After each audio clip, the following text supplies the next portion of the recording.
Well, she's a heavily raining day today, and we're going to try to do a very simple, easy tech video for you. If you have an ignition switch that you're trying to wire up to your classic car, and it looks like this because it was cut out of another car, how do you wire it in? How do you know what's what? How do you know what wire is what? How do you know any of this information? I'm going to give you an easy way to figure this out. Hang in there.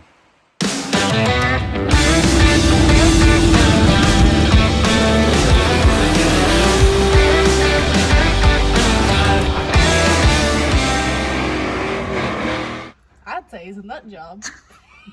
All right, first off, I know there's going to be a lot of people on here going, well, you can Google it. Let me give you an example of this particular switch. This particular switch came out of a 63 Ford Galaxy. Not mine, came out of a different one. This switch has a yellow, a red with blue, a red, and a black and green. Now, if you Google how to wire up a switch to a 63 Ford, you will find at least I did, find at least 3 different diagrams showing every one of these wires doing a different thing.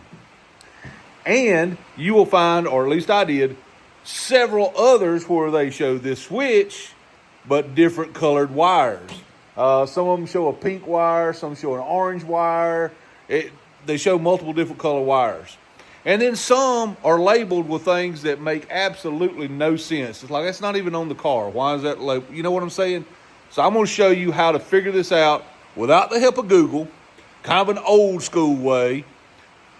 I'm going to show you how to do this without the internet, without a book, without any information. Now, first off, why am I doing this? So if you followed along, you know I put an entirely new wiring harness in this car. The problem with that is the wires are not the same color as the factory wires. They are well labeled. You know exactly where everyone goes. They're just different colors. Well, one of the things that was wrong with this car is, with the factory stuff, is the ignition switch was broken and you couldn't turn it off. It happened actually at a race one weekend with a factory switch, and I went to turn it off and the switch was stuck. It would not turn off. You could actually take the key out of it, it would run, but the switch would not turn off.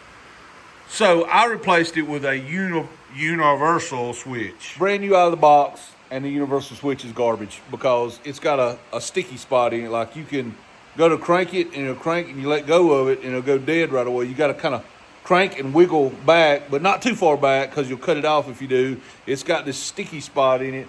That switch is garbage. Brand new out of the box, but it's garbage. And I wanted an original switch with original key. So reached out to a friend of mine, and he's like, I got one, got you hooked up, come out of a working car. And he sent me this because he knew I needed everything, because aftermarket wiring harness isn't going to have this plug or anything. So this is what I have to deal with. No big deal. All the wires there, plenty to put a connector on.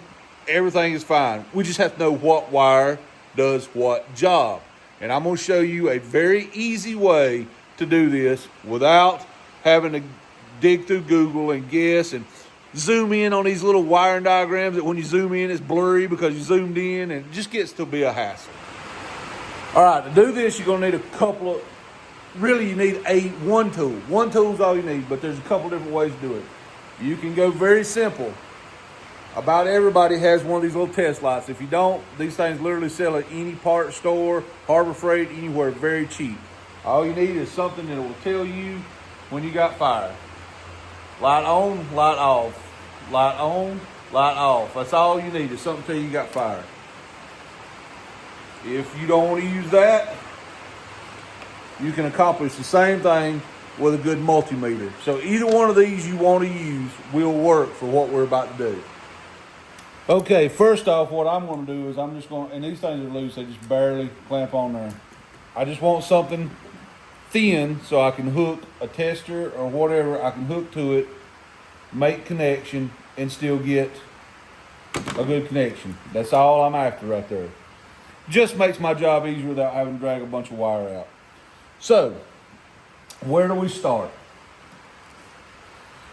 I'm going to start with a jumper. Again, this just makes my life easier. You don't have to do any of this stuff. You can simply touch wires to the battery. I'm trying to video and do this, so I'm gonna try to make it easier on me. And I'm gonna start with the one in the center and see if what that one does. And let's go to this yellow one right here. Touch, no power. Turn the switch on. Ah, switch on, we have power. Do we have power in accessory?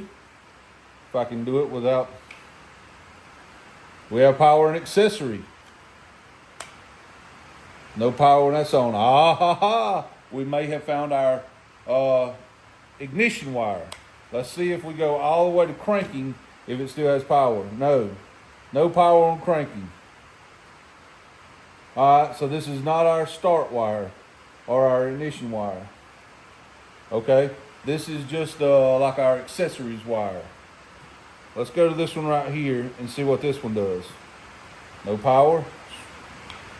Switch on, no power. How about starting? No power. Okay. Okay, so through process of elimination, here's what we figured out. The yellow wire is the 12-volt source wire. It's the wire that's hot all the time. It's the 12-volt wire. The one in the middle, which originally I thought was the 12-volt wire, if we go to our little battery right here in our test, it is hot when the switch is on or when ignition or the accessory is on, but not when we turn the switch. So this is our accessory wire. We go to this wire right here. This wire is hot when we're cranking. So this is our starter wire right here. This wire right here goes out to our solenoid for our start circuit. We'll go down to this wire right here. This wire right here is hot when the switch is on, but not when the accessory is on. Just when the switch is on. And it stays hot all the time. So this is our power wire to power up our coil or MSD box, whatever you use. This is our power wire. This is our constant, this is our ignition wire, this is our accessory wire. We can figure that out fairly easy using this trick. Now, we just have to write it all down before we forget it. So I'm going to draw my ignition switch here. It kind of looks like this. There's a pole in the middle. And on this one it has 3 wires comes out on this side. We know our yellow is our constant. It's the hot wire. It's the one that has 12 volts running to it. We know the center post is the accessory wire. That's the black and green. All right.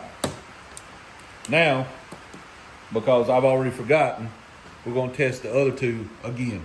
Not that I necessarily forgotten. I just don't want to write down the wrong thing and it, not be right. So we're going to go back to this wire right here, which is our red with the blue stripe in it. It'll be our middle wire. I believe, yep, that's our starter wire. All right. So we go right here. It's the middle wire anyway. So it's red with blue. And that is our starter wire. Which means we only have one left. We know what it is. Put it right here. That is our ignition wire.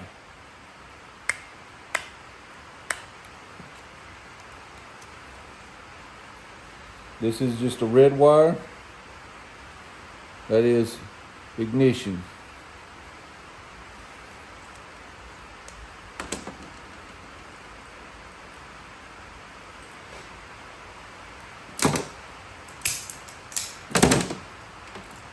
Now, I know there's probably going to be guys out there to go, oh, I knew that the whole time. Listen, what I'm saying is Google is not your friend. Google shows different wires. And if you dig around for a wiring harness online and Google, you get 10,000 answers and they're not consistent. This right here tells you 100% what each wire does. With this setup right here, I know for a fact that when I put this in the car, that this yellow wire right here is going to a 12-volt source. For the sake of this argument, I know we go through fuse boxes and all, but for the sake of this argument, we're going to say this is the battery wire. This comes off the battery. This wire right here is your accessory stuff. So this is stuff like radio, or in this case, goes out to my electric water pump or electric fan relay, whatever the case may be. This is accessories. This is stuff you want to run anytime the switch is on. This right here is our red or blue. This is our start wire. This goes out to our start solenoid. On the solenoid switch, there's a start solenoid. This goes out to the start solenoid. This is the wire that engages the starter when you turn it. And then this wire right here is your ignition wire. This is what goes to your ignition 12-volt source for your, either, depending on how you wire it up, if it's stock style ignition, this goes out to your coil, or this goes out to your MSD box, or whatever the case may be. This is your ignition wire. This is hot only when the switch is turned into ignition and not when it's turned to the accessory. That's what's important about this wire. That's why it's different.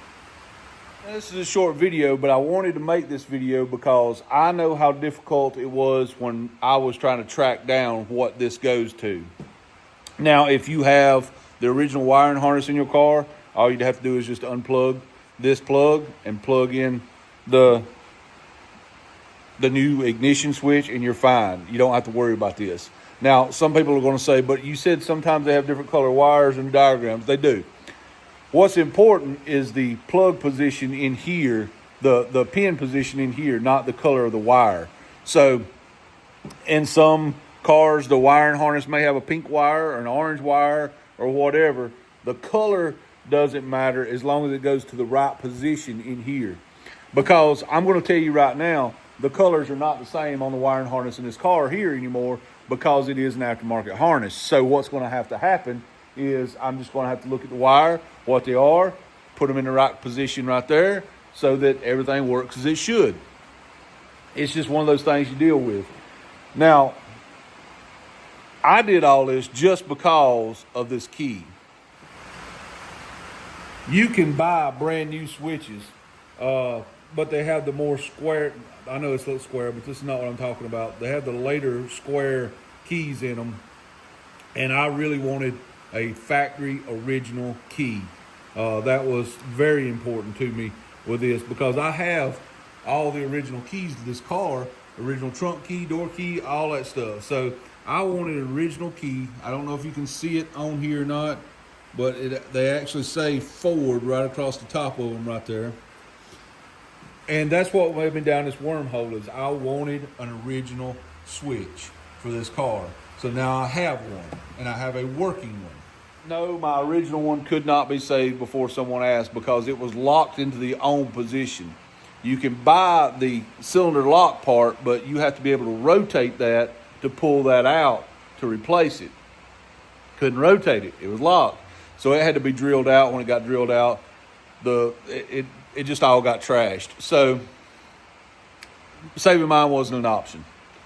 Now I have an original key that finishes out what I got going on right here. Because those that have been around understand the vision here and the idea here. The reason I put a new wiring harness in it, every single thing on this car works right down to the AM radio. Every single thing, turn signals, everything. This is an all steel car, except for the hood and the front bumper, all real glass. There's no Lex in here.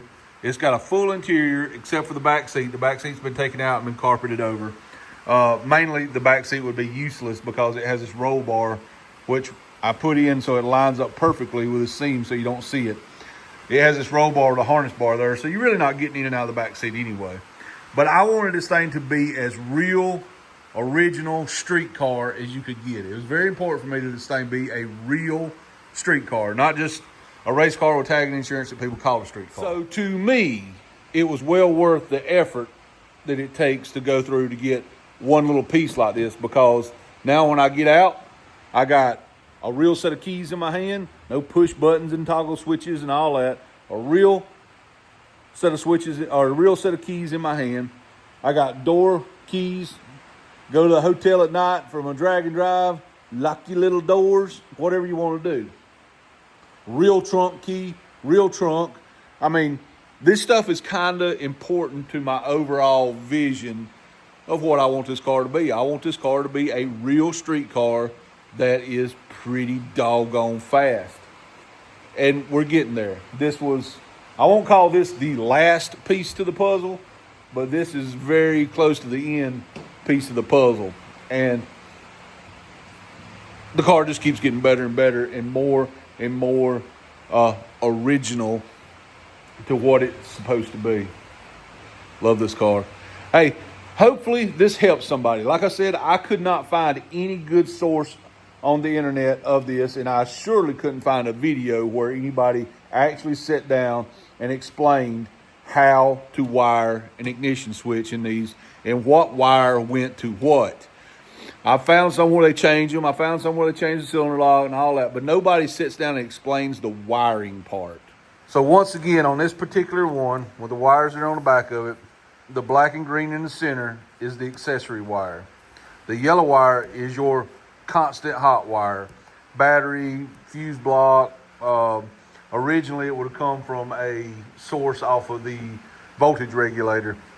My car doesn't run a voltage regulator anymore, so this is going to be straight from the fuse block hot wire. And then you got the red and blue one. That is your starter wire that goes out to your solenoid switch on the start circuit of it. Depending on the starter you run, if you're running an original Ford style, it goes to the solenoid switch on the fender well, to the start solenoid, or to the start lug on that solenoid switch. On this run stand here, you can see right here, it would go to this lug right here on a solenoid switch. If you're running an aftermarket mini starter, most of those have a GM style, but they will have a lug on the back of the starter that is for your start wire. Wherever that lug may be, that's where this wire goes. This is your ignition wire, the red wire. That goes to, if you're running just a standalone, like a ready to run distributor, or even a points distributor, or Pentronics or whatever, this wire goes to the positive side of your coil. If you're running MSD box or anything, this wire would be the wire that would go over to your MSD box. So there it is in a nutshell, wiring for this switch with these wires. So hopefully this helps you. That's kind of an old school way of finding out what wire goes to what. It would work with any ignition switch. You just kind of got to play around with it for a second and figure out which one's which. The most important thing is to figure out which one is your constant hot first. Once you figure that out, you can go through and figure out all the other wires. Hope that helps you. Remember to please like, subscribe, comment, and please share these videos with your friends. I can't thank you guys enough that watch and subscribe and do all those things. You guys are rock stars. Hope the Lord blesses you more today than he did yesterday. To him be the glory. Guys, we will see you on the next one.